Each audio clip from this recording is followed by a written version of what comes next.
warahmatullahi wabarakatuh. Halo semuanya, perkenalkan nama saya Mayuda Amun Sukma dengan NIM 154 dengan rekan saya. Perkenalkan, nama saya Dia Ostabita Dahadia dengan NIM 157. Nah, di sini saya akan menjelaskan dampak dan contoh dari resum yang sudah saya kerjakan. Baik, yang pertama dalam bab 2, dalam bab manajemen sebagai ilmu filosofik dan sistematik. Poin A, Islam dan manajemen. Dampaknya yaitu misalnya kehilangan identitas, lalu rendahnya daya saing, dan pengelolaan yang buruk. Misalnya, kalau pengelolaan yang buruk yaitu pemborosan sumber daya dan fasilitas yang tidak optimal. Selanjutnya poin B, prinsip-prinsip filosofik manajemen pendidikan. Nah, dampaknya yaitu kepemimpinan yang otoriter, kurangnya inovasi, dan kurikulum yang tidak relevan. Contohnya, kurikulum yang kaku, tidak sesuai dengan kebutuhan siswa, bahkan siswa kesusahan dalam pembelajaran. Nah, yang poin C yaitu manajemen sebagai ilmu yang filosofik dan sistematik. Dampaknya yaitu yang pertama, kualitas pendidikan menurun. Yang kedua, inefisiensi penggunaan sumber daya tidak jelas. Yang ketiga, tingkat kepuasan stakeholder sangat menurun. Nah, teman-teman tahu kan, apalagi kamu ya pasti tahu kalau stakeholder itu sangat penting dalam suatu lembaga pendidikan. Dan yang poin D yaitu perubahan penting dalam filosofi dan filsafat manajemen. Dampaknya yaitu yang pertama, ketinggalan dalam menanggapi tantangan masa depan. Yang kedua, tidak sesuai dengan perubahan ketenaga kerjaan dan pendidikan. Nah, yang ketiga, tertinggal dalam mengadopsi teknologi. Seperti yang kita tahu ya Bita, bahwa teknologi itu sangat penting dalam suatu lembaga pendidikan dan proses suatu pembelajaran. Dan poin terakhir yaitu pola-pola dalam menjalankan manajemen.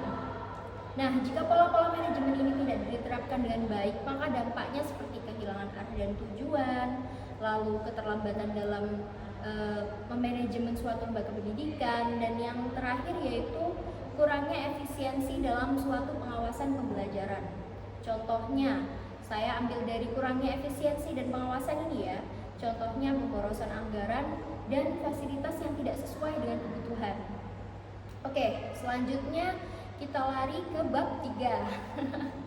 Bab selanjutnya yaitu aliran filsafat yang mendasari manajemen ditinjau dari implikasi teoritik dan metodologis. Yang pertama yaitu hakikat dasar aliran filsafat manajemen.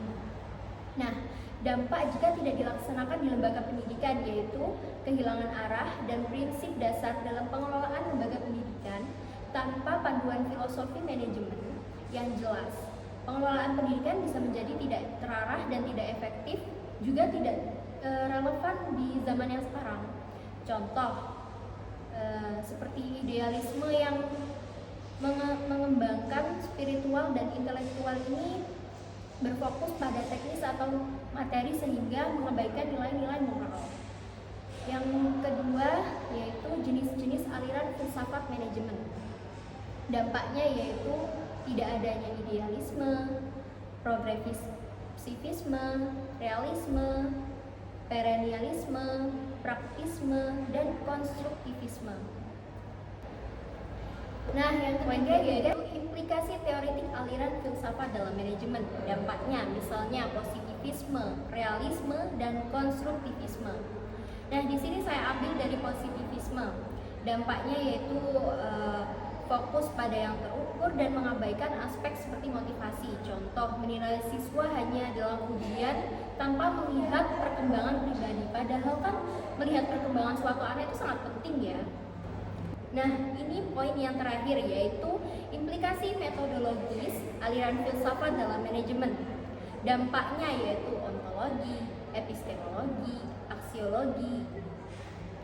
Nah, dampaknya itu seperti kurang responsif, fokus hanya pada hafalan bukan pada pengetahuan seorang peserta didik, lalu kurangnya fokus pada nilai etika sehingga tanggung jawab sosial itu miris gitu. Nah, contohnya lulusan yang mengejar keuntungan pribadi tanpa peduli kepentingan umum.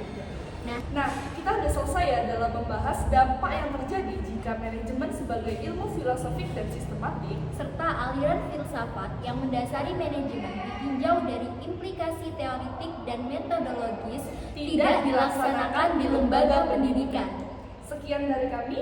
Mohon maaf apabila ada kesalahan kata atau kekurangan kata. Wassalamualaikum warahmatullahi wabarakatuh.